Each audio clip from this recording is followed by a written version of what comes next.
नमस्कार दोस्तों। मौजूदा मोदी सरकार जिस अंदाज में कायदे कानून को ताक पर रखकर कांग्रेस अध्यक्ष श्रीमती सोनिया गांधी और पूर्व अध्यक्ष श्री राहुल गांधी को निशाने पर ले रही है, उससे साफ हो गया है कि उनका मकसद केवल उनकी छवि धूमिल करना नहीं है। ईडी के कंधों पर बंदूक रखकर वो वही हासिल करना चाहते हैं जो गुजरे जमाने में दुनिया के शायद तानाशाहों ने चाहा था। ऐसे नाजुक मौके पर आईएनसी टीवी आप सबसे एक खास अपील करना चाहती है, लेकिन उससे पहले मैं आप लोगों को उस दौर में ले चलना चाहता हूं जब हिटलर की क्रूरता अपने चरम पर थी। आप सबको ये बताने की जरूरत नहीं है कि हिटलर ने कितनी क्रूरता से अपने विरोधियों का कत्लेआम किया था। वैचारिक विरोधी, शांति अहिंसा की बात करने वाले बुद्धिजीवी, किसान मजदूर के नेता, किसी को उसने नहीं बख्शा था। यहूदियों के नरसंहार के लिए तो उसने गैस चेंबर बना रखा था। हिटलर के क्रूरता के और भी तमाम वाक्यों से आप रूबरू होंगे, लेकिन क्या कभी आपने सोचा है कि हिटलर इंसानियत को कलंकित करने में सफल कैसे हो गया? कोई उसकी क्रूरता पर रोक क्यों नहीं लगा सका? इस सवाल का जवाब हिटलर के ही देश जर्मनी के कवि फ्रेडरिक गुस्ताव एमिल मार्टिन निमोलर ने दिया है। अपनी मशहूर कविता पहले वो आए में सुनिए वो क्या कहते हैं। पहले वो आए कम्युनिस्टों के लिए, मैं खामोश रहा क्योंकि मैं कम्युनिस्ट नहीं था। फिर वो ट्रेड यूनियन वालों के लिए आए, मैं खामोश रहा क्योंकि मैं ट्रेड यूनियन में नहीं था। फिर वो यहूदियों के लिए आए, मैं खामोश रहा क्योंकि मैं यहूदी नहीं था। फिर वो मेरे लिए आए, अब मेरे लिए बोलने के लिए कोई नहीं बचा था। मतलब समझ गए होंगे आप। हिटलर की क्रूरता के उस दौर में ज्यादातर लोग ये सोचकर खामोश बैठे थे कि मुसीबत पड़ोसी के घर आई है, दूसरी जाति और संप्रदाय के लोगों पर आई है, उन लोगों पर आई है जो उनकी विचारधारा के नहीं हैं। वो लोग मर रहे हैं जो विरोधी पार्टी के हैं। हिटलर के यमदूत उन्हें नहीं बल्कि दूसरे लोगों को मार काट रहे हैं। उनका घर परिवार सुरक्षित है, उनके आशियाने पर कोई आंच नहीं है और आएगी भी नहीं।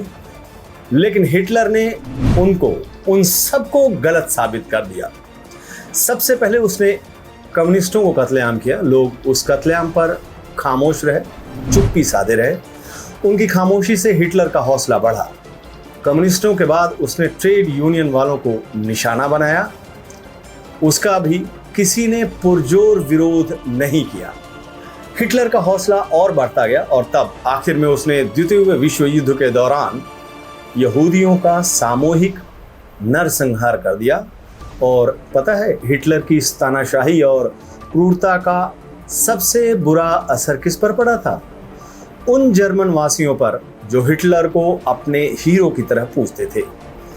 जब तक हिटलर जिंदा रहा, ज्यादातर जर्मन वासियों को यही लगता रहा कि हिटलर उनका सबसे बड़ा खैर ख्वाह है।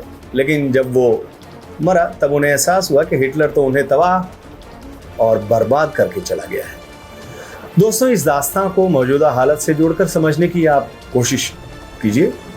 जरा याद कीजिए कि पिछले 8 साल से देश की दशा और दिशा किस तरफ जा रही है। देश को एक साजिश के तहत पहले धार्मिक उन्माद में उलझाया गया ताकि सरकार के साजिश पर पर्दा पड़ा रहे। उसके बाद विरोधियों को निशाने पर लेने का काम शुरू हुआ। ये चीज किसी से छुपी नहीं है।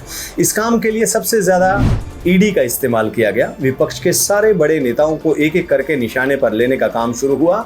जो विपक्षी ईडी के दबाव में आकर सत्ता के सामने झुक गए, पाला बदलकर बीजेपी के खेमे में आ गए, विपक्ष की सरकार गिराकर बीजेपी की सरकार बनाने में मददगार बन गए, उन सबको 2 सेकंड में ईडी से क्लीन चिट मिल गई। यह आरोप है कांग्रेस पार्टी और दूसरी विपक्षी दलों का। लेकिन जो लोग सत्ता की इस निरंकुशता के सामने नहीं झुके, उनको जेल भेजने के लिए हर कायदे कानून को ताक पर रख दिया गया। सोनिया गांधी और राहुल गांधी का मामला सत्ता के इसी साजिश का एक हिस्सा है। सत्ता उनको घुटनों के बल बैठाने के लिए बेताब है। दूसरी तरफ वो है जो सत्ता को खुली चुनौती दे रहे हैं। ये सरकार चाहती है आप बिना सवाल किए तानाशाही की हर बात को स्वीकार करें। मैं आप सबको विश्वास दिलाता हूं इनसे डरने की और तानाशाही सहने की ज़रूरत नहीं है। ये डरपोक हैं, आपकी ताकत और एकता से डरते हैं, इसलिए उस पर लगातार हमला कर रहे हैं। अगर आप एकजुट होकर इनका सामना करोगे तो ये डर जाएंगे। मेरा आपसे वादा है, न हम डरेंगे और न इन्हें डराने देंगे। अब यहाँ सवाल उठता है कि इस नाजुक मौके पर देश का क्या फ़र्ज़ है, देश के लोगों को क्या करना चाहिए ताकि हमारा भी हश्र उस जर्मन वासियों की तरह ना हो जो शुरुआती दौर में हिटलर को अपने हीरो के तौर पर देखते थे। इस सवाल का जवाब बेहद ही आसान है दोस्तों। हर मुमकिन मंच पर मौजूदा सरकार की जो कामकाज है और जिस तरह से विपक्षी दल तानाशाही रवैया कह रहे हैं, उसकी निरंकुशता जो कह रहे हैं, उसका पुरजोर जो है वो विरोध कीजिए। जिस साजिश के तहत विरोधी दल के नेताओं को फंसाया जा रहा है उसका खुला विरोध कीजिए। याद रखिए, जनता की ताकत से बढ़कर दुनिया में और कोई बड़ी ताकत नहीं होती। जब जनता सड़क पर उतर कर इंसाफ के लिए आवाज़ उठाती है, कायदे कानून और अपने हक हुकूक की बात करती है, तब बड़ा से बड़ा तानाशाह घुटनों के बल आ जाता है।